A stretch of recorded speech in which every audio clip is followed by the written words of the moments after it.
जय हिंद दोस्तों, एक बार फिर से आप सभी का व्यायाम जीएस रिसर्च सेंटर पर स्वागत है। आज है 12 जून। तो 12 जून को बनने वाले जितने भी महत्वपूर्ण करंट हैं उनको हम इस वीडियो में डिस्कस करेंगे।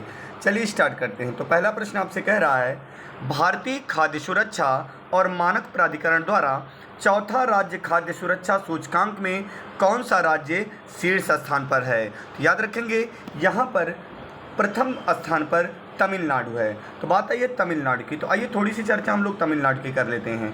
तो सबसे पहली बात ध्यान रखेंगे, जो तमिलनाडु है ये दक्षिण भारत का सबसे दक्षिणतम राज्य है और तमिलनाडु के वर्तमान समय में मुख्यमंत्री हैं M.K. स्टालिन। क्या कमेंट करेंगे? M.K. स्टालिन।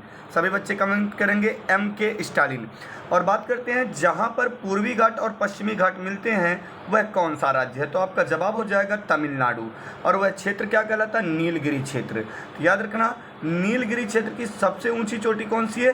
दो आके मिल रहे हैं, पश्चिमी घाट और पूर्वी घाट। तो हम बोलेंगे दो दो बेटा। क्या बोलेंगे? दो दो बेटा। Clear point. चलिए दूसरे प्रश्न पे चलते हैं हम लोग। तो हिंदुस्तान यूनिलीवर को पीछे छोड़कर कौन सी कंपनी भारत की सबसे बड़ी FMCG कंपनी बन गई है? याद रखना, हिंदुस्तान यूनिलीवर को पीछे छोड़कर कौन सी कंपनी? तो आपका जवाब हो जाएगा अदानी विल्मर। क्या बोलेंगे? अदानी विल्मर सबसे बड़ी FMCG कंपनी बन चुकी है। Clear point. चलिए, भारतीय राष्ट्रीय प्राधिकरण, तो भारतीय राष्ट्रीय राजमार्ग प्राधिकरण ने हाल ही में 105 घंटे में कितने किलोमीटर लंबी सड़क बनाकर गिनीज वर्ल्ड रिकॉर्ड बनाया है? याद रखेंगे, भारतीय राष्ट्रीय राजमार्ग प्राधिकरण ने 105 घंटे में 75 किलोमीटर लंबी, कितना बोलेंगे? 75 किलोमीटर लंबी सड़क बनाकर गिनीज वर्ल्ड रिकॉर्ड बनाया है। Clear point. चलिए, अगर हम बात करते हैं इस परियोजना की, तो इस परियोजना को स्वतंत्र सलाहकारों की एक टीम सहित 720 श्रमिकों द्वारा कार्यान्वित किया गया है। कितने के द्वारा? 720 लोगों के द्वारा। और कितनी मीटर लंबी? तो 75 किलोमीटर लंबी 105 घंटे में बनाकर तैयार की गई है। क्लियर है। तो क्वेश्चन नंबर 4 आपसे कह रहा है, हाल ही में कौन सा देश विशेष आसियान भारत विदेश मंत्रियों की बैठक की मेजबानी करने जा रहा है? याद रखेंगे, आसियान भारत विदेश मंत्रियों की बैठक भारत करेगा। कौन करेगा? भारत। Clear point. तो अब आप लोगों को कमेंट करना है, वर्तमान समय में भारत में 28 राज्य और 8 केंद्र शासित प्रदेश हैं। तो 2 को 1 कर दिया गया था, दादर नगर हवेली एवं दमन द्वीप को। तो दादर नगर हवेली एवं दमन द्वीप की अगर हम बात कर लिया जाए तो ये कब 1 किया गया? यानी दादर नगर हवेली और दमन द्वीप, इन 2 केंद्र शासित प्रदेशों को 1 कर दिया गया। यह समय था 27 जनवरी 2020। क्या बोलेंगे? 27 जनवरी 2020 को। क्लियर है। चलिए अगले प्रश्न पे हम लोग चलते हैं। आइए अब बात करते हैं आसियान की स्थापना कब हुई थी। तो आसियान की स्थापना हुई थी 8 अगस्त 1967 को। कब हुआ था? 8 अगस्त 1967 को। और इसके मुख्यालय की बात कर लेते हैं आसियान की, तो इसका मुख्यालय है जकार्ता। और जकार्ता तो बात करेंगे इंडोनेशिया की राजधानी। कहाँ की? इंडोनेशिया। और इंडोनेशिया की राजधानी प्रस्तावित क्या हो चुकी थी? तो आपका जवाब हो जाएगा कालीमंथन। ठीक है ना। इंडोनेशिया, जो कि अगर स्थिति की बात कर लेंगे तो आप ध्यान दीजिएगा, यह उत्तरी गोलार्ध में स्थित है। और साथ में आपको यह याद रखना है, जो भूमध्य रेखा है, भूमध्य रेखा के पास इसकी स्थिति है। इंडोनेशिया का एक द्वीप है जावा, जो विश्व का सबसे घना बसा द्वीप है। Clear point. चलिए क्वेश्चन नंबर 5 की बात करते हैं। श्रेयस जी होसुर ने हाल ही में आयरमैन ट्रायथलॉन का पूरा करने का पहला कौन से भारतीय रेलवे अधिकारी बने हैं? याद रखना, श्रेयस जी होसुर ने आयरमैन ट्रायथलॉन को पूरा करने वाले पहले भारतीय रेलवे अधिकारी बन चुके हैं। ठीक है ना। तो चलिए अगले प्रश्न पे हम लोग चलते हैं। जम्मू और कश्मीर पर्यटन विभाग ने हाल ही में किस शहर में सूफी महोत्सव का उद्घाटन किया है? तो जम्मू और कश्मीर पर्यटन विभाग ने हाल ही में किस शहर में सूफी महोत्सव, याद रखेंगे मोस्ट इंपॉर्टेंट प्रश्न है, सूफी महोत्सव का आयोजन कहाँ पर किया है? तो आपका जवाब हो जाएगा श्रीनगर में। तो जम्मू और कश्मीर पर्यटन विभाग ने हाल ही में श्रीनगर में सूफी महोत्सव का आयोजन किया है। कहाँ पर? श्रीनगर में। तो बात आई है जम्मू कश्मीर को। याद रखेंगे 2 जून 2014 को तेलंगाना आंध्र प्रदेश से अलग होने के बाद भारत में कुल 29 राज्य हो चुके थे।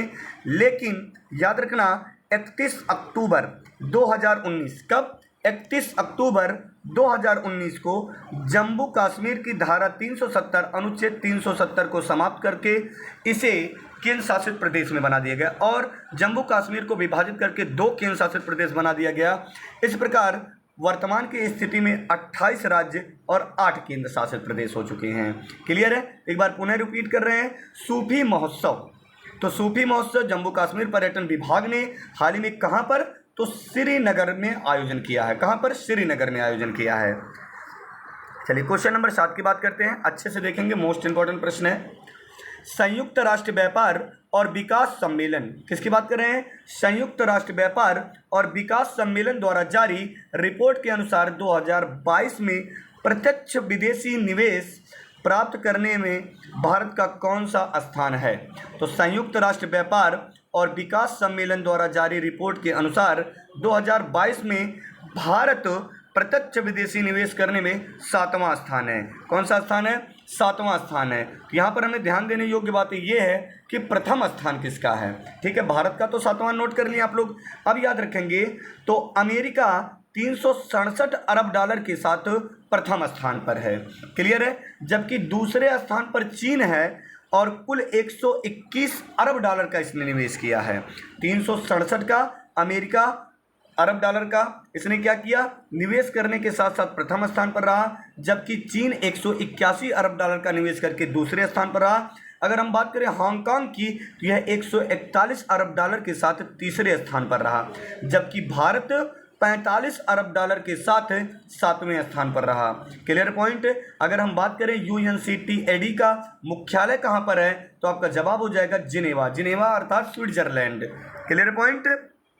और अगर हम बात कर लें कि UNCTAD की स्थापना कब हुई थी तो याद रखना आप लोग 30 दिसंबर 1964 को UNCTAD की स्थापना हुई थी, जिसका मुख्यालय जिनेवा है, स्विट्जरलैंड। Clear point? और बात करते हैं, एक बार पुनः रिपीट करते हैं, प्रथम स्थान पर कौन है? USA, दूसरे स्थान पर चीन, तीसरे स्थान पर हांगकांग। तो ये 3 स्थान आपको याद रखना है और भारत का स्थान 7वां है। Clear point? चलिए अब हम क्वेश्चन नंबर 8 पे चलते हैं। क्लियर है? आइए अब सूचकांक की बात कर लेते हैं। तो सूचकांक 2022 में भारत के स्थान, ठीक, जो आपके प्रीवियस डे के रिवीट करेंगे। सबसे पहले हैनली रिपोर्ट इंडेक्स 2022। तो हैनली रिपोर्ट इंडेक्स 2022 में जो भारत का स्थान है वह 83वां स्थान है। कौन सा स्थान है? 83वां। विश्व प्रेस स्वतंत्रता सूचकांक दिवस में भारत का जो स्थान है वह 150वां स्थान है। कौन सा स्थान है? 150वां स्थान है। याद रखेंगे 2020 और 21 में भारत का स्थान 142वां था। Clear point? अंतर्राष्ट्रीय खुशहाली सूचकांक 2022 में भारत का स्थान 136वां और अंतर्राष्ट्रीय बौद्धिक संपदा सूचकांक 2022 में भारत का स्थान 43वां है। हाल ही में किस संस्था ने स्पोर्ट्स मार्केटिंग पर भारत की पहली पुस्तक का विमोचन किया है? याद रखेंगे खेल प्रबंधन के अंतर्राष्ट्रीय संस्थान ने। तो खेल प्रबंधन के अंतर्राष्ट्रीय संस्थान ने क्या किया है? स्पोर्ट्स मार्केटिंग पर भारत की पहली पुस्तक का विमोचन किया है। किसने किया? खेल प्रबंधन के अंतर्राष्ट्रीय संस्थान। बात करते हैं अगर खेल मंत्री वर्तमान समय में कौन है तो अनुराग सिंह ठाकुर। क्या बात करेंगे? अनुराग सिंह ठाकुर। ठीक है। बिजनेस ऑफ स्पोर्ट्स, तो business of sports the beginning formula for success पुस्तक का विमोचन महाराष्ट्र के राज्यपाल, तो महाराष्ट्र के राज्यपाल आपको याद होगा भगत सिंह कोश्यारी। कौन है? भगत सिंह कोश्यारी के द्वारा किया गया। हाल ही में फ्रांस में हो रहे पैरा शूटिंग विश्व कप में मिक्स टीम 50 मीटर पिस्टल स्पर्धा में मनीष नरवाल और सिंहराज आधना ने कौन सा पदक जीता है? तो याद रखेंगे फ्रांस में हो कहाँ पे रहा है तो आपका जवाब हो जाएगा पेरिस। तो फ्रांस में हो रहे पैरा शूटिंग विश्व कप में मिक्स टीम 50 मीटर पिस्टल स्पर्धा में मनीष नरवाल और सिंहराज अधाना रजत पदक जीते हैं। कौन सा पदक जीते हैं प्यारे बच्चों? रजत पदक जीते हैं। Clear point? एक बार पुनः रिपीट कर रहा हूँ, मनीष नरवाल और रुबीना फ्रांसिस भारतीय जोड़ी ने स्वर्ण पदक जीता और अब तक भारत में 3 स्वर्ण आ चुके हैं और 2 रजत। क्लियर है ना? इस रजत को मिलाकर 2 रजत हो चुके हैं, जबकि मनीष नरवाल और रुबीना फ्रांसिस भारतीय जोड़ी ने स्वर्ण पदक जीता था और इसको लेकर टोटल 3 स्वर्ण आ चुके हैं, 2 रजत। क्लियर है? अब बात करते हैं FIDE शतरंज ओलंपियाड के लिए किस राज्य के मुख्यमंत्री ने शुभंकर और थम्बी के नाम के लोगों का अनावरण किया है? तो आपका जवाब हो जाएगा तमिलनाडु। अगर हम बात करें कि तमिलनाडु के CM कौन है, तो MK स्टालिन। क्या बोलेंगे? तो तमिलनाडु के मुख्यमंत्री MK स्टालिन ने FIDE शतरंज ओलंपियाड के मुख्यमंत्री यानी क्या शुभंकर क्या के रूप में थम्बी नाम के लोगों का अनावरण किया है। अब याद रखना थम्बी का अर्थ क्या होता है प्यारे बच्चों। तो तमिल भाषा में थम्बी का अर्थ होता है छोटा भाई। क्या बोलेंगे? छोटा भाई। और यह आयोजन कब होगा? तो 28 जुलाई से 10 अगस्त 2022 तक। क्लियर है? यानी 28 जुलाई से 10 अगस्त। इस आयोजन में 186 देशों के 2000 से अधिक खिलाड़ी हिस्सा लेंगे। क्लियर है? और ये किसके द्वारा आयोजन किया गया है? तो तमिलनाडु के मुख्यमंत्री MK स्टालिन के द्वारा। चलिए आज का सेशन यहीं तक रखा जाएगा। Best of luck.